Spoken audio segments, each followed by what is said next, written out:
और बढ़ते आगे, ग्वालियर पहुंचे सांसद मनोज तिवारी ने कहा कि मध्य प्रदेश आते ही 10 दिन उम्र बढ़ जाती है और एक दिन के लिए दिल्ली जाओगे तो 15 दिन उम्र घटा कर आओगे।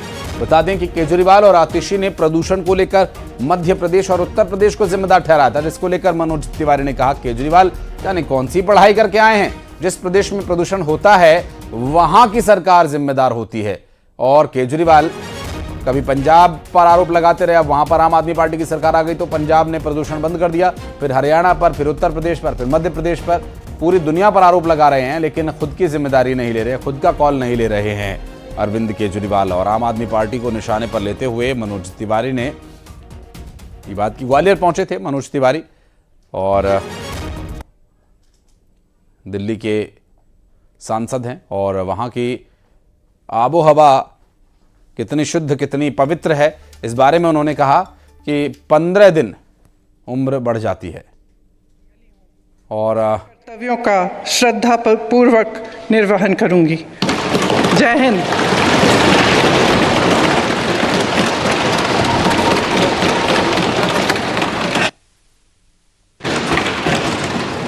और आप देख रहे हैं प्रियंका गांधी वाड्रा पहुंची संसद भवन, जहां पर उन्होंने शपथ ली है और वहां पर मौजूद जो उनके विपक्ष के सांसद हैं और सभी जो सांसद हैं उनको अभिवादन करती हुई अब हस्ताक्षर करने के लिए पहुंची हैं, जहां आप देख सकते हैं इस वक्त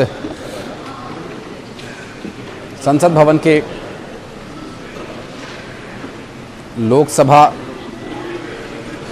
सदन में इस वक्त प्रियंका गांधी वाड्रा सभी औपचारिकताओं को पूरा करती हुई और यहां से बतौर सांसद महाराष्ट्र श्री उनकी एक नई यात्रा रविंद्र वसंतराव और अलग अलग जो सांसद उपचुनाव में जीत कर आए हैं उनके शपथ ग्रहण का ये कार्यक्रम चल रहा है।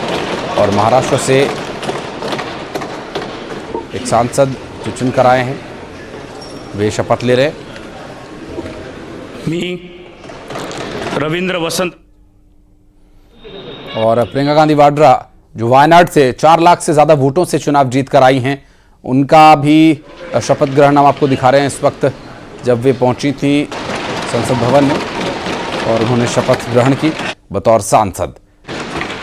तो अब एक परिवार से एक सदन में भाई बहन एक साथ सांसद हैं, ये भी अपने आप में एक रिकॉर्ड है। और राहुल गांधी काफ़ी प्रसन्न मुद्रा में और अपनी बहन का पूरा नैतिक समर्थन करते हुए। और ये देखिए तस्वीरें आज अभी बिल्कुल अब से कुछ ही चंद सेकंड्स पहले की तस्वीरें हैं, जो कि प्रियंका गांधी वाड्रा लोकसभा के सदन में शपथ ग्रहण करके अपने गंतव्य स्थान तक पहुंची और सभी औपचारिकताओं को उन्होंने पूरा किया, हस्ताक्षर किए। और जो वायनाड की जनता ने उन्हें समर्थन दिया, वायनाड की जनता ने जो उन्हें चुनाव जितवाया, उसके आगे की जो औपचारिकताएं हैं अब वो पूरा कर चुकी हैं और अब जनता की आवाज़ को देश की सबसे बड़ी पंचायत में उन्हें उठाना होगा। पद को मैं ग्रहण विधि द्वारा स्थापित भारत के संविधान के प्रति सच्ची श्रद्धा और निष्ठा रखूंगी। मैं भारत की प्रभुता और अखंडता अक्षुण्ण रखूंगी तथा जिस पद को मैं ग्रहण करने वाली हूं उसके कर्तव्यों का श्रद्धा पूर्वक निर्वहन करूंगी। जय हिंद। विधि द्वारा स्थापित भारत के संविधान के प्रति सच्ची श्रद्धा। तो ये तस्वीरें हम आपको दिखा रहे हैं प्रियंका गांधी वाड्रा जो अब एक लोकसभा सांसद के तौर पर चुन ली गई हैं। वायनाड से सांसद हैं प्रियंका गांधी वाड्रा और अब उन्होंने अपनी सभी औपचारिकताओं को पूरा किया, शपथ ग्रहण किया और इस शपथ ग्रहण में रिकॉर्ड वोटों से उन्होंने जीत दर्ज की है। बतौर सांसद प्रियंका गांधी वाड्रा ने शपथ ग्रहण की है और इस शपथ ग्रहण की तस्वीर हम आपको दिखा रहे हैं। और पहली बार लोकसभा की वो सांसद बनी हैं और काफ़ी लंबा समय उन्होंने राजनीति में, कभी सक्रिय राजनीति में वे रहीं तो कभी सक्रिय राजनीति से वो दूर भी रहीं।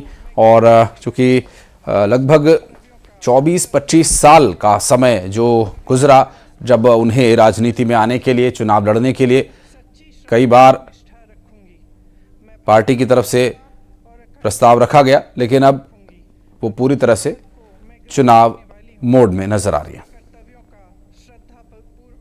निर्वहन करूंगी। जय हिंद। और ग्वालियर पहुंचे सांसद मनोज तिवारी ने कहा कि मध्य प्रदेश आने पर 10 दिन उम्र और बढ़ जाती है और दिल्ली वापस जाने पर 15 दिन उम्र घट जाती है। आपको बता दें कि केजरीवाल और आतिशी ने प्रदूषण को लेकर मध्य प्रदेश और उत्तर प्रदेश को जिम्मेदार ठहराया। इसको लेकर उन्होंने मनोज तिवारी ने दिल्ली के पूर्व मुख्यमंत्री अरविंद केजरीवाल पर सवाल उठाया और कहा कि केजरीवाल जाने कौन सी पढ़ाई करके आए हैं, जिस प्रदेश में प्रदूषण है वहां की सरकार इसके लिए जिम्मेदार है।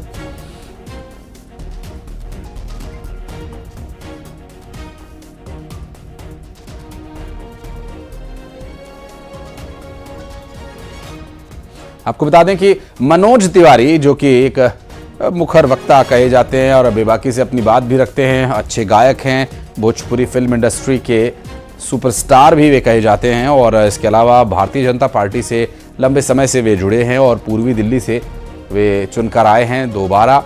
इससे पहले भी वे सांसद रहे थे पूर्वी दिल्ली से और ऐसे में एक बार फिर मनोज तिवारी जो लगातार दिल्ली की आम आदमी पार्टी सरकार पर हमेशा मुखर रहे हैं और उसकी नीतियों के, उनके नेताओं की लापरवाहियों के प्रखर रूप से उसका विरोध करते रहे और एक बार फिर उसी अंदाज में वो नजर आए। ग्वालियर में बैठे हैं, ग्वालियर की एक्यूआई और दिल्ली की एक्यूआई में इतना अंतर क्यों है? हम तो आए हैं ना, बैठे हैं, ग्वालियर की एक्यूआई और दिल्ली की एक्यूआई में इतना अंतर क्यों है? हम तो आए हैं ना, तो हमारा 10 दिन उम्र बढ़ गया। आज वहां आप जाओगे तो 15 दिन घटा के आओगे। अगर और चलिए बात करेंगे हमारे सहयोगी सुशील कौशिक इस वक्त हमारे साथ मौजूद है। सुशील, मनोज तिवारी इन दिनों ग्वालियर दौरे पर हैं और अभी कई मुद्दों पर उन्होंने अपनी बात भी रखी है। अभी क्या कुछ कार्यक्रम मनोज तिवारी के रहने वाले हैं, कब तक वे ग्वालियर में हैं और क्या कुछ है अपने पास डिटेल्स? बिल्कुल, देखिए, फिल्म एक्टर भोजपुरी मनोज तिवारी जो दिल्ली से बीजेपी के सांसद भी हैं, वो इन दिनों ग्वालियर आए थे। ग्वालियर से उन्होंने बागेश्वर धाम के धीरेन्द्र शास्त्री की जो पद यात्रा है, सनातन पद यात्रा, उसमें भाग लिया था और अब दिल्ली भी वो लौटे हैं आज। तो उन्होंने ग्वालियर में बयान दिया है। दरअसल दिल्ली में पिछले दिनों जो प्रदूषण बढ़ा था, एक्यूआई का लेवल लगातार 700 के आसपास पहुंच चुका था, उसमें दिल्ली की सीएम आतिशी और केजरीवाल ने आरोप लगाया था कि मध्य प्रदेश जो है उसमें सबसे ज़्यादा पराली जलाई जाती है और उसी की वजह से दिल्ली में प्रदूषण बढ़ रहा है। इसी बयान को लेकर जब मनोज तिवारी से सवाल किया गया तो उन्होंने कहा था कि दिल्ली और ग्वालियर के एक्यूआई में ज़मीन आसमान का अंतर है। जब वो ग्वालियर आए हैं तो उनकी उम्र 10 दिन बढ़ जाएगी और अगर कोई दिल्ली जाएगा तो उसकी उम्र एक दिन में ही 15 दिन घट जाती है। तो निश्चित तौर पर मनोज तिवारी ने कहा कि जो प्रदूषण बढ़ता है उसके लिए सरकारों को जो है दूसरे राज्यों पर आरोप नहीं मढ़ना चाहिए, जैसे कि दिल्ली सरकार कर रही है कि वहाँ प्रदूषण बढ़ने को लेकर वो मध्य प्रदेश सहित अन्य राज्यों पर आरोप मढ़ रही है। तो इसी सवाल के जवाब में उन्होंने कहा था। लेकिन ये बात भी सही है कि कहीं ना कहीं ग्वालियर में भी अगर देखें तो एक्यूआई लगातार 8 दिनों से 300 के पार चल रहा है, मतलब ये भी घातक स्तर का एक्यूआई है। लेकिन वो बीजेपी के नेता हैं, बीजेपी के सांसद हैं, तो निश्चित तौर पर दिल्ली सरकार के खिलाफ लगातार वो जो अभियान चला रहे हैं, झुग्गियों में भी रात बिता रहे हैं। मनोज तिवारी का यही कहना है कि दिल्ली सरकार जो है जाकर देखे कि किस स्तर पर प्रदूषण है, लोग किस तरह से भयानक जिंदगियां जी रहे हैं और इसके लिए दिल्ली सरकार को काम करना चाहिए, ना कि दूसरे राज्यों पर, मध्य प्रदेश जैसे राज्यों पर आरोप लगाना चाहिए। बहुत शुक्रिया आपका इस पूरे मामले पर जानकारी देने के लिए सुशील। और बढ़ते आगे, श्योपुर में छात्रों के 2 गुटों के बीच विवाद हो गया और जमकर लात घूसे चले। आपसी कहासुनी के बाद ये बात मारपीट तक पहुंच गई और सड़क पर आधे घंटे तक संग्राम छिड़ा रहा। और ये तस्वीरें देखिए किस तरह से एक दूसरे पर जमकर लात घूसे बरसा रहे हैं 2 छात्र गुट। और ये श्योपुर से पूरा मामला सामने आया है और मारपीट की ये पूरी घटना जो करीब आधे घंटे तक चलती रही, एक दूसरे पर जमकर लात घूसे बरसाते रहे और जोर आजमाइश यहाँ पर हो रही थी बीच सड़क पर। काफ़ी देर तक ये ड्रामा चलता रहा। दीपक दंदोतिया हमारे सहयोगी इस वक्त हमारे साथ जुड़ गए। दीपक, पढ़ाई लिखाई छोड़कर ये उत्पात सड़कों पर क्यों मचा हुआ है? जी बिल्कुल, जहां तक विवाद की बात करें तो मामूली कहासुनी इन छात्रों के बीच में क्लास में हुई थी और इसी बात को लेकर के दो छात्रों के जो गुट हैं सभी लोग एकजुट होकर के स्कूल के गेट पर पहुंच गए और जमकर बवाल मचा, लात घूंसे से चले। करीब आधा घंटे तक विवाद चलता रहा, लोग तमाशा देखते रहे। और हैरान कर देने वाली बात तो यही है कि शिक्षा के मंदिर में इस तरह का विवाद देखा गया और इस मामले में अब दोनों पक्षों के बीच राजीनामा हो गया है। इस वजह से पुलिस ने कोई कार्रवाई नहीं की है, लेकिन जो वीडियो वायरल हुआ है वो हैरान कर देने वाला है, क्योंकि अनुशासन स्कूल में सिखाया जाता है और इस तरह की उपद्रवता छात्रों के द्वारा की गई है। तो कहीं ना कहीं इस तरह स्कूल प्रबंधन के द्वारा ऐसी घटनाओं को रोकने के लिए कोई ना कोई कदम उठाना चाहिए। जी, बहुत शुक्रिया आपका इस पूरे मामले पर जानकारी देने के लिए दीपक। और इंदौर में एक महिला कारोबारी से डिजिटल अरेस्ट कर 1,60,00,000 रुपए ऐंठ लिए गए। दरअसल डिजिटली अरेस्ट करने का जो ये पूरा गोरख धंधा चल पड़ा है, इसमें यही सीबीआई और ईडी का, इनकम टैक्स आईटी ऑफिसर का, पुलिस कर्मचारी का डर दिखाया जाता है और किसी के कुछ वीक पॉइंट्स पर उन्हें घेरा जाता है। अब कोई कारोबारी है तो स्वाभाविक सी बात है कि कैश में भी उसका लेन देन होगा। कारोबारी है तो खरीदना और बेचना चलता ही रहता है। तो ऐसे में वीडियो कॉल करके उसे मनी लॉन्ड्रिंग के आरोपों में फंसा देने की बात कह करके सीबीआई और ईडी के अधिकारी बनकर के डरा धमका कर उसकी एफडी तोड़वा कर 1 करोड़ रुपए ट्रांसफर करवा लिए और 1,60,00,000 रुपए की ठगी की इस वारदात को अंजाम दिया।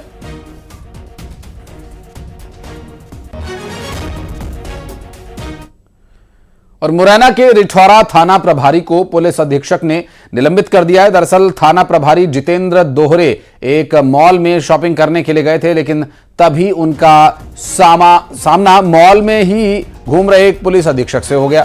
अब जब आमना सामना हो गया तो पुलिस अधीक्षक ने पूछा कि आप किसे बताकर आए हो, मुख्यालय में किसके जिम्मे अपना काम छोड़कर आए हो, अपने इलाके से बाहर किसे बताकर आए हो, जिस पर थाना प्रभारी के पास कोई जवाब नहीं। लापरवाही और अनुशासनहीनता के चलते थाना प्रभारी को पुलिस अधीक्षक ने निलंबित कर दिया।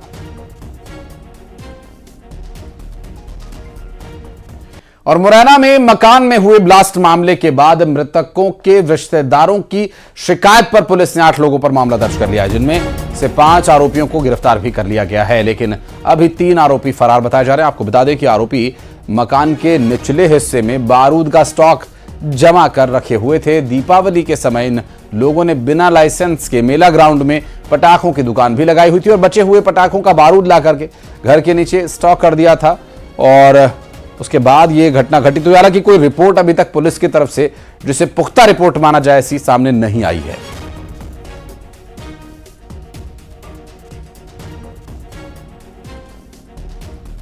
आपको बता दें कि ये जो पूरा घटनाक्रम हुआ, जिसमें 5-6 मकानों तक इसका प्रभाव पड़ा है और 4 महिलाओं की मौत भी हुई इस पूरी दुर्घटना में। और पुलिस के द्वारा कोई भी ऐसे साक्ष्य, कोई भी ऐसी रिपोर्ट अब तक स्पष्ट रूप से सामने नहीं रखी गई जिससे ये माना जाए कि इसमें कारण क्या रहे।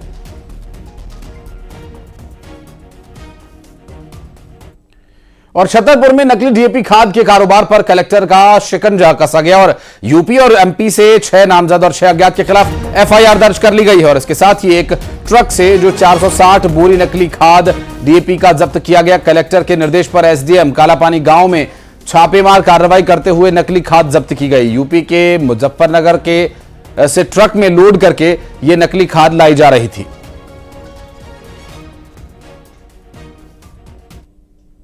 एक सूचना प्राप्त हुई थी कि उत्तर प्रदेश के मुजफ्फरनगर से एक ट्रक यहाँ छतरपुर तहसील के कालापानी गांव में आया है और उस पर नकली खाद होने की संभावना है। तो हमारे द्वारा टीम बनाकर कल देर रात्रि में कार्रवाई की गई और तत्काल 6 ज्ञात लोगों और 6 अज्ञात लोगों के विरुद्ध एफआईआर दर्ज कराई गई है और ये ट्रक को जब्त कर 460 बोरी डीएपी, नकली डीएपी हमारे द्वारा यहाँ बरामद किया गया है। और झाबुआ में माही नहर में फिर से रिसाव होने लगा है।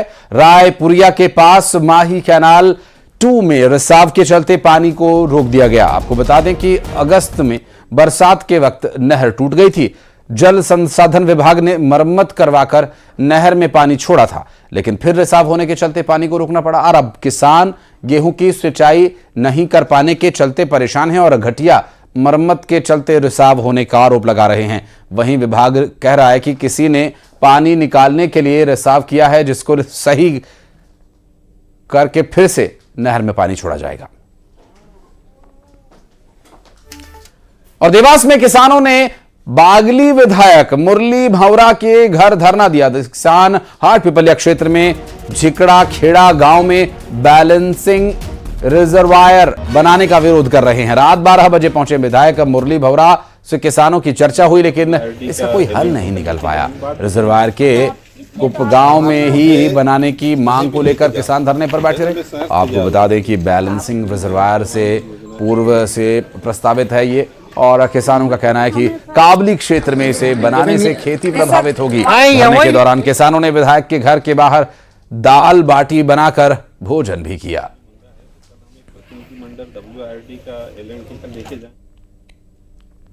इंदौर में एमआईसी मेंबर ने निगम अफसर को खूब खरी खोटी सुनाई। निगम अफसर ने मुस्लिम इलाकों की जानकारी नहीं दी।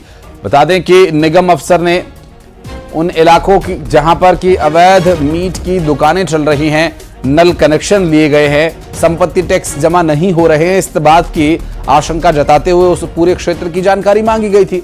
और मेयर इन काउंसिल के सदस्य मनीष शर्मा ने 14 नवंबर को पत्र लिख करके 7 दिन में इसकी जानकारी मांगी थी, लेकिन पत्र का जवाब मिलना तो दूर, उल्टा मनीष के कॉन्स्टिट्यूशन एरिया में जाकर के जांच पड़ताल और छापेमार कार्रवाई उन्होंने शुरू कर दी।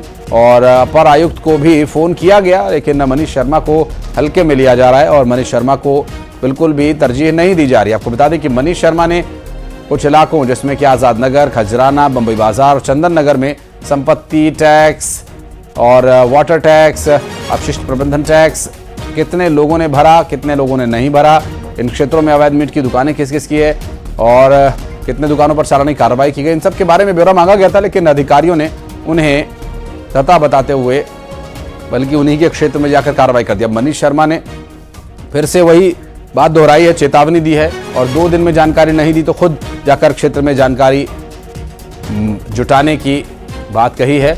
अवैध मीट की दुकान कितनी है और इनमें कितने लोग टैक्स भरते हैं, ये सब वो जानना चाह रहे हैं, लेकिन अधिकारी उन्हें बताने को तैयार नहीं। 2 दिन या में मुझे अगर जानकारी नहीं मिलती है तो फिर मैं खुद जाऊंगा और खुद पता लगाऊंगा संबंधित जगहों पर जाकर कि किस प्रकार से ये लोग टैक्स भरते कि नहीं, या दुकान के लाइसेंस हम खुद जाके चेक करेंगे कि भैया ये मीट की दुकान अवैध है, वैध है, और कितने नल अवैध है, वैध है, ये सब जानकारी हम खुद संबंधित जगह पे जाकर चेक करेंगे। और 2 दिन में जानकारी मिल जानी चाहिए, वरना मैं खुद जुटा लूंगा, ऐसा कहना है मनीष का। और बढ़ते हैं आगे, निवाड़ी से बड़ी खबर आपको बता दें, जहां सनातन हिंदू एकता पदयात्रा का 8वां दिन है और निवाड़ी से ये यात्रा आगे बढ़ रही है। बाबा बागेश्वर के नेतृत्व में तकरीबन 15 किलोमीटर की यात्रा आज भी होगी। ओरछा तिराहे पर रात्रि विश्राम होगा और कल ओरछा में यात्रा का समापन होगा। और इसमें कई दिग्गज अब तक शामिल हुए हैं और आज भी कई बड़ी हस्तियों के शामिल होने की जानकारी मिल रही है। बुलडोजर पर चढ़कर लोग पुष्प वर्षा कर रहे हैं और आज की इस यात्रा में कौन कौन शामिल होगा और यात्रा कहां तक पहुंची है और क्या कुछ आज इसके आकर्षण का केंद्र रह सकता है, इस बारे में भी डिटेल्स हम आप तक लगातार पहुंचा रहे हैं। और रात्रि विश्राम आज ओरछा में ही होगा और कल ओरछा में ही इसका समापन होगा। और पहाड़ों पर बर्फबारी ने ठंडक बढ़ा दी है। दरअसल नवंबर के महीने में 25 साल पुराना ठंड का रिकॉर्ड टूट गया।